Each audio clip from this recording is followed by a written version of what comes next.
અરવલ્લીથી મહત્વપૂર્ણ સમાચાર સામે આવી રહ્યા છે, જ્યાં અરવલ્લીના મેઘરજમાં વેપારી સાથે બની ચોરીની ઘટના.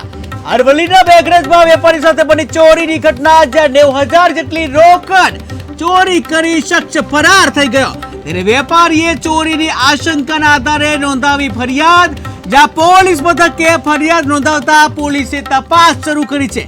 કે આ વધુ એકવાર ચોરીની ઘટના સામે આવે છે, જ્યાં અરવલ્લીના મેઘરજમાં વેપારી સાથે ચોરીની ઘટના બની છે. 90,000 જેટલી રોકડ ચોરીની જે કરી અને ચોરી કરી શખ્સ ફરાર થયો છે. ત્યારે વેપારીએ ચોરીની આશંકાના આધારે ફરિયાદ નોંધાવી છે, જ્યાં પોલીસ મથકે ફરિયાદ નોંધાવતા પોલીસે તપાસ શરૂ કરી.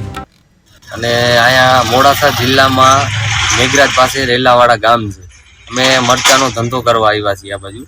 પણ છેલ્લા 15-20 દિવસથી અમે રેલાવાડા વિસ્તારમાં છીએ. અને અહીંયા જલારામ પેટ્રોલ પંપ છે, ત્યાં અમે 20 દિવસથી આ પેટ્રોલ પંપે રોકાઈ છીએ. તો કાલે સવારે હું બ્રશ કરવા ગયો, મારા જોડે એક કાકો હતો. હું બ્રશ કરવા ગયો, એમાં પાછળથી કાકો, એનું નામ છે વિનુભાઈ.